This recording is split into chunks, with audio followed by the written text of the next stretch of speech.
This is the Easter Sunday mini-service from Trinity Episcopal Church in Boonville with the sermon of Mother Linda Logan.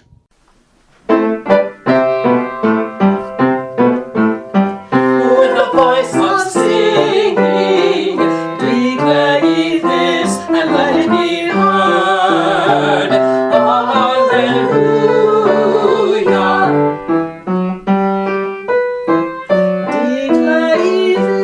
Declare ye this, and let it be heard. Hallelujah. Utter it even unto the ends of the earth. The Lord hath delivered his people. Hallelujah. The Lord hath delivered his people.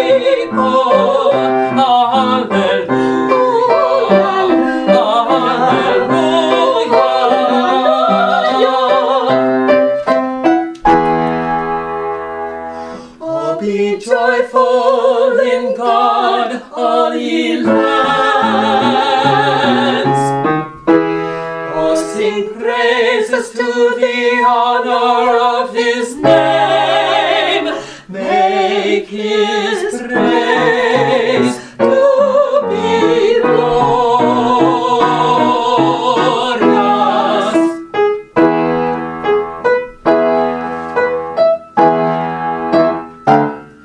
With a voice of singing, declare ye this, and let it be heard. Hallelujah. Declare ye this, and let it be heard. Hallelujah.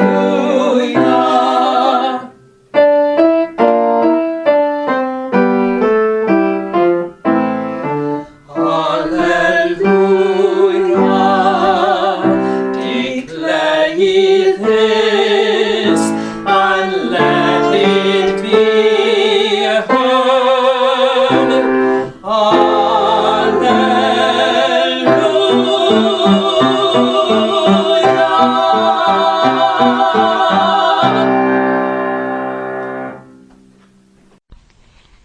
In the name of the one holy God, Creator, Redeemer, Sustainer. Amen. Why do you look for the living among the dead? He is not here, but has risen. These are the words we long to hear each year. For these are the words that are the heart of the Easter message.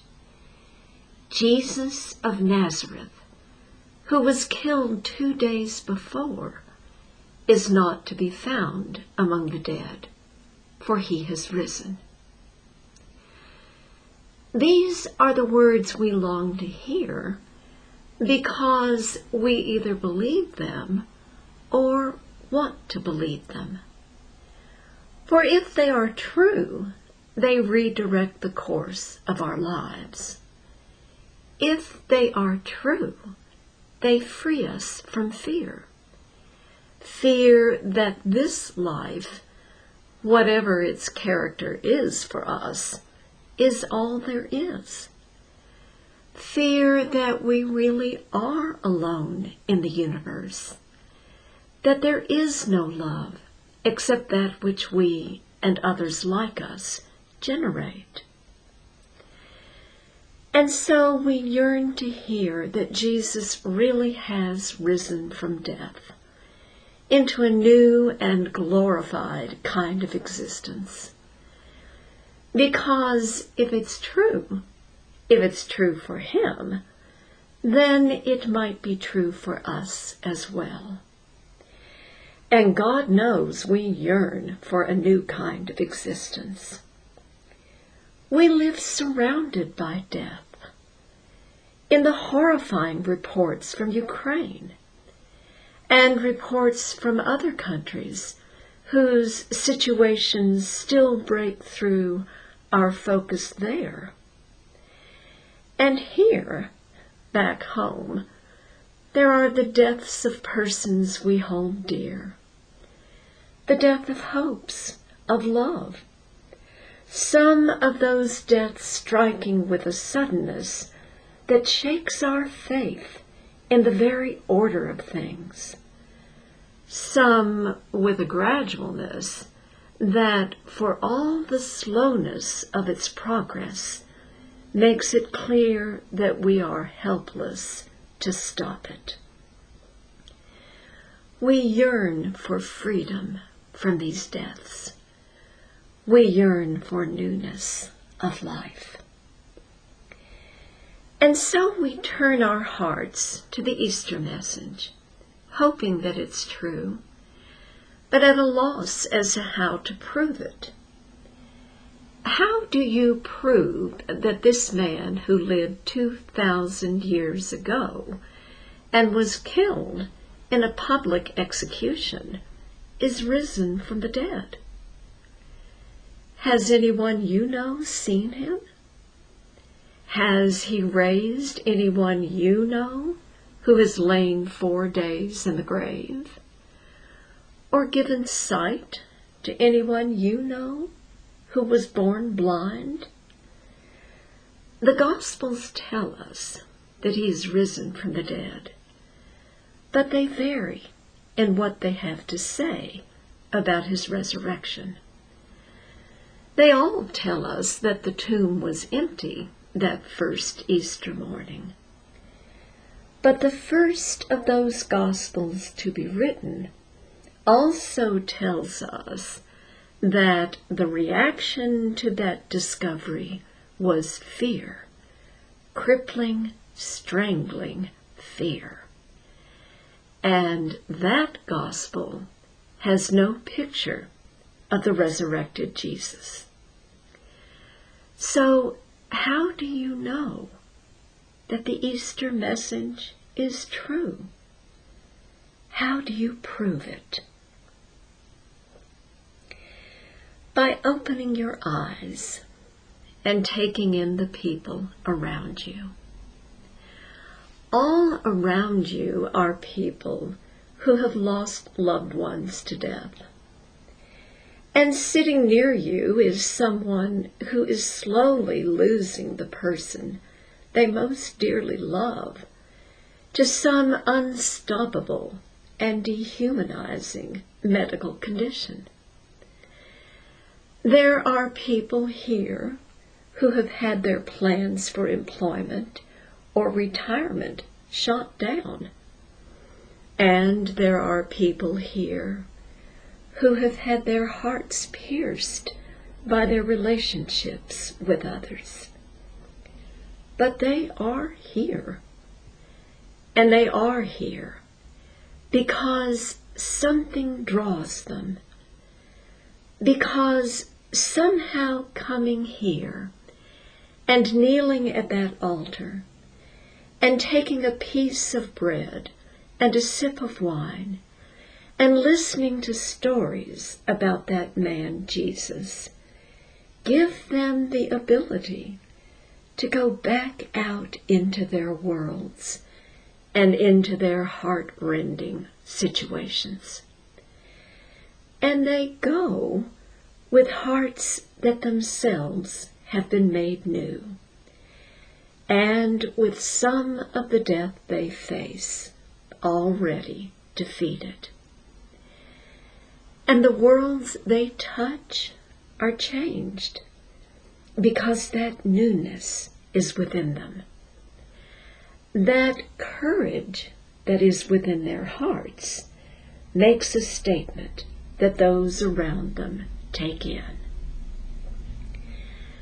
Does this surprise you that this is all the proof that I offer you? But this is how the resurrection has always been proved, by lives that have been changed, by people who have been infused with a new spirit. There are a few glimpses of the resurrected Jesus in 3 of the Gospels.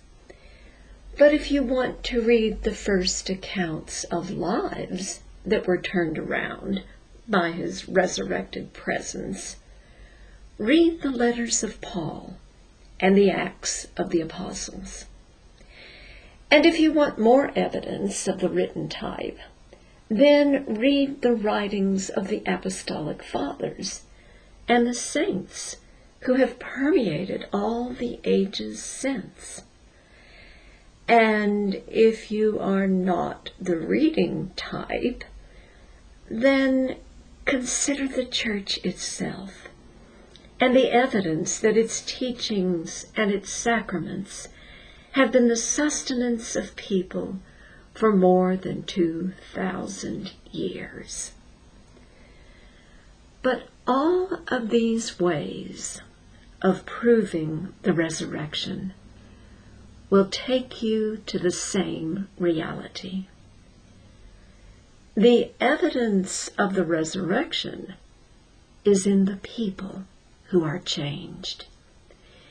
It is in lives that are made new in the face of every kind of death that can embrace us. It is in hearts that are infused with a previously unknown and untried courage. Look at Ukraine, at the people of Ukraine, and at all the people who are working to end the horror and the suffering there. The only evidence of the resurrection is the evidence that does now and always has surrounded us. We have only to open our eyes and our hearts to take it in.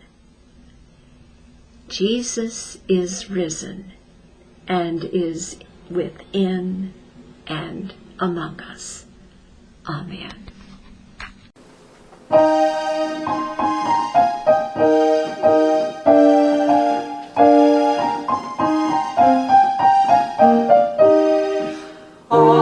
Alleluia, alleluia, alleluia, alleluia, alleluia, alleluia, alleluia, alleluia, alleluia.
offering from Trinity Episcopal Church, located on Schuyler Street in Boonville.